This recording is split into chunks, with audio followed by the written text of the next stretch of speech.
How can a woman have a full calendar, full house, a full life on paper, yet somehow feel that something's missing, something's less important? I know many women know that feeling and know what I mean. There's errands, appointments, family responsibilities, social obligations, emails, God help us with that, bills, project, travel plans, grandchildren, volunteer work, home maintenance, and constant movement. From the outside, it can look pretty active and pretty full, but it just doesn't register as valuable. Activity and aliveness are not the same thing. A woman can be surrounded by things and still feel undernourished emotionally. She can be busy and still feel lonely. She can be admired and still feel unseen. She can have options and still feel disconnected from joy, especially in this current world with technology. I noticed this sharply when I came back to the United States after living abroad a long time. It wasn't that people were bad, it was that life had become difficult to enter. Everyone seemed rushed, scheduled, stressed, distracted, emotionally elsewhere, addicted to technology.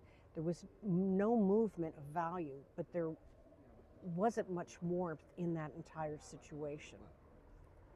When did human connection become so hard to access?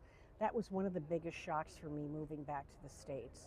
People often care deeply, but modern life has built barriers around contact.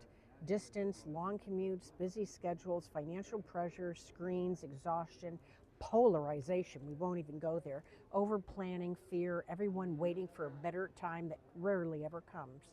Even friendships have become complicated.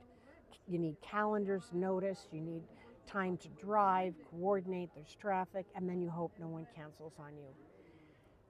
That is a very rhythm type of place where people are in the States.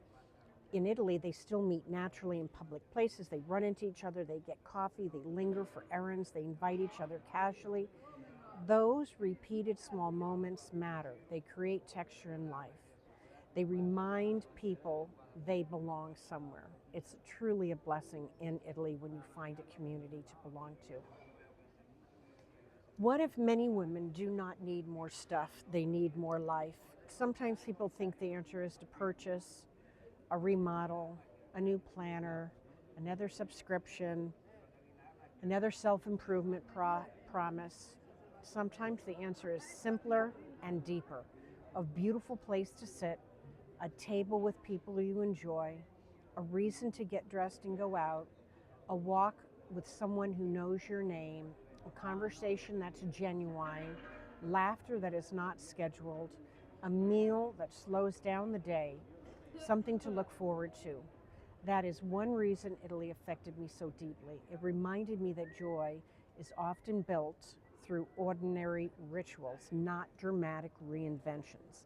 A cappuccino in the piazza, lunch in the backyard, greeting familiar faces, taking time to notice flowers on the street that you've walked past 100 times.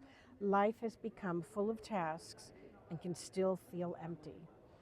But life also can be very simple and feel very rich. That lesson became personal to me living in Italy.